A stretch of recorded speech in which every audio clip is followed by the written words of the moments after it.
Hey guys, welcome to Haram Chris Fix. And today we're gonna be making pork tenderloin. Pulled pork, baby. Barbecue pork. Hey, look at this. What you think, Hank? See, Hank loves it. Let's get started. This, you're gonna need a slow cooker. I've already got mine plugged in, and it's gonna be this is gonna be about a 3-4 hour grind.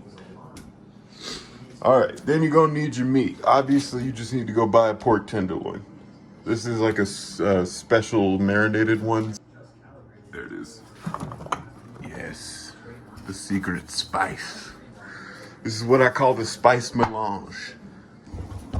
In order to prepare your meat, what you're gonna do is you're gonna take this out of the thingy, out of the little wrap, and you're gonna dry it off with some paper towels. Be sure to slap it a bunch of times when you do it, just because that's what you need to do. Don't ask me, I don't make the rules.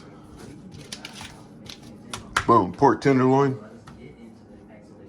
So then you're gonna rub it in all your spices. Now, I'll put them all into a jar to make it a little easier. But you know, all that stuff we just talked about. This is some fajita seasoning mix. This is as well, so you can like do the same thing. This is just some like run-of-the-mill steak seasoning, you know. Old Bay, gotta have that Old Bay. It goes on anything. A little bit of crushed red pepper, just a little bit to make it hot. Bang bang to make it hot and sweet. Some of that sweet onion bacon. That just makes it taste like those three things: sweet onion and bacon. I don't like this spice on its own, so I just mix a little bit of it into my jar. Then we got the mother freaking onion powder. This is the most important part. This is what's gonna make your stuffs taste good. Good. This is a new contender in my kitchen. It's the Slap Your Mama Cajun seasoning. Look at that, man. I ain't gonna slap my mom because she'll kill me, but that's fun. And we got some Kinder's wood-fired garlic. Meat Church, probably one of the best places to go. Get that voodoo seasoning. They got real good stuff there. I'm gonna get this plastic off of that thing, and then I'm gonna wipe all the microplastics off, and then I'm gonna put my own microplastics back on it. Does that make sense? Okay, good, because I'm not gonna explain it again. Just rewind the video. Oh, and this is a corn dog box. Okay, all right, let's get it done. Okay, I can only film this with this hand because the other hand has the glove taken off, and I ran out of gloves. You work with what you get. Anyway, we took it out of the package. Take that. Make sure you let Hank sniff it. He's such a good little Hanky. Ain't that a good Hanky? She's such a sweet baby. All right, come on, Hanky, let's put it. Then I just wrapped it in some paper towels, and I just started beating it. So I do with a lot of things. So now we got a dry enough little thing, little hunk of meat. So what I'm gonna do, I'm gonna need to do this with one hand. Here, can I hold this like that? Yeah. Okay, so what I'm gonna do now,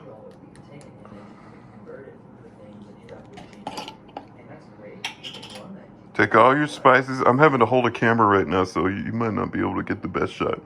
We're gonna take all of our spices and sprinkle them over this. You're gonna use a lot of spice, and a lot of it's gonna get wasted. That's just the way of things when you're cooking good meat. All right, you see how I'm spreading that? I'm just spreading a nice thick coat.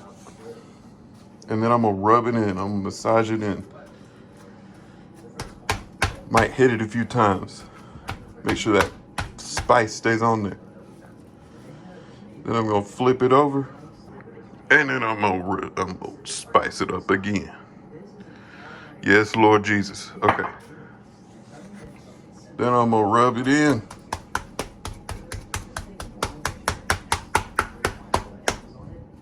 And that is all you have to do as far as prep goes. Look at that, we still got plenty of spice on there. And then we're gonna drop that in it.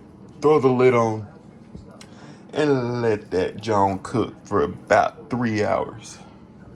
Now that's if you just want like 3 hours is like the time limit. Oh, also we got it on low, just in case I didn't say that. That is on low. For high fat meats, low and slow. Pork is a very high fat meat, so you go low and slow. Low temperature, slow cook time, 3 hours. For low fat meats, it's the exact opposite, high and fast. So like chicken, you want to cook that as fast as you can. For meats, like beef, low and slow. For lean beef, high and fast. It's all about how much, if there's a lot of fat in that meat, you want to just sit there and simmer. You want that meat to bubble up in my double cup. All right, now we need to clean this because we're gonna use it again to chop up the pulled pork once it comes out. So I'll see y'all when I get done with that. Hey, Hanky. Yeah. We should do what? We should subscribe? And we took a picture of it with the Etch-a-Sketch camera, and I just thought it was like such a good... Okay, well, we'll do that, Hanky. Thanks. Now we just gotta wait for that John to cook. Look at that. Look at that meat. God, yes. Now, one thing that you're gonna want to do as you cook this is check the temperature on the thickest part of the meat. This isn't something that you have to do. You can always just like cook it for 3 hours and then like open it up, make sure that it's like not pink on the inside. But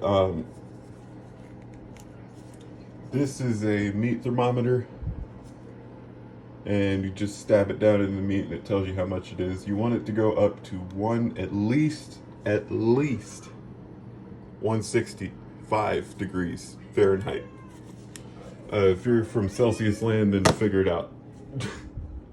Quick look at sous chef's feet. Them's the sous chef feet. And them's the chef feet. Who's my good chef? Oh, that's such a good boy. What's he gonna do? Oh. Yeah. Thank you, chef. Anyway, let's look at this an hour in. Hour and a half. Look at that. This thing is like, it's releasing juices. You know you love your meat when it releases juices. Look at that. It's fogging the camera up. That's just beautiful. You just zoom on that caramelization. All right, we are chilling. We are chilling. What you think, Hanky? Oh.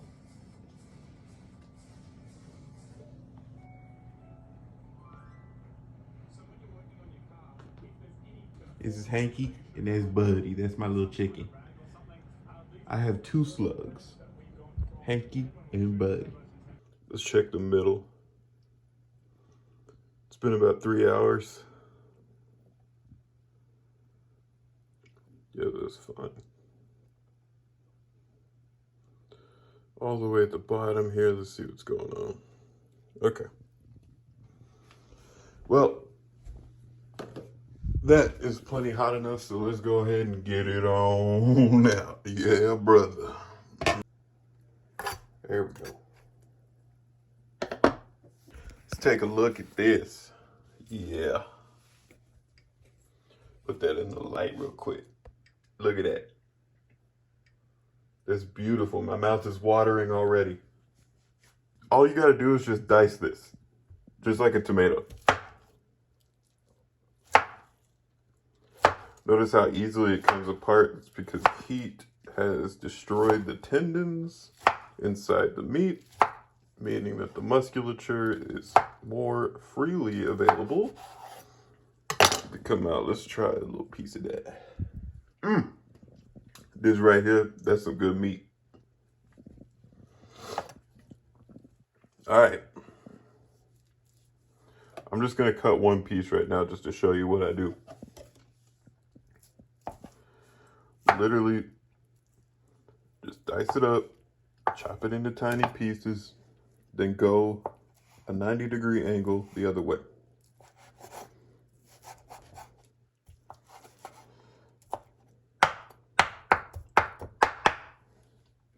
we're making chopped pork, so you gotta chop it. Anyway, let me cut all this up and then we'll show you the final product. All right, now we got that John chopped up. As you can see, it's in these little cubes, and that's not very good for eating a barbecue sandwich.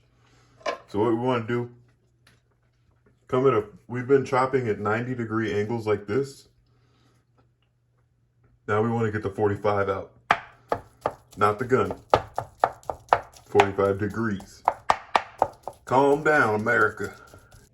All right, now we got chopped up, sliced and diced. With everything nice. I'm gonna just take a little Bang Bang sauce, or Bang Bang, some of this Sam's Bang Bang sweet and spicy. Then we're gonna get this sauce.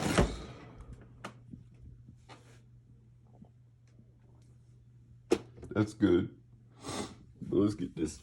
A lot of people have problems with Sweet Baby Ray's. I'm not one of them. All right, boom. Then we're going to throw that back in the crock pot. Mix it up, and it's ready to serve. Boom. Pulled pork, baby.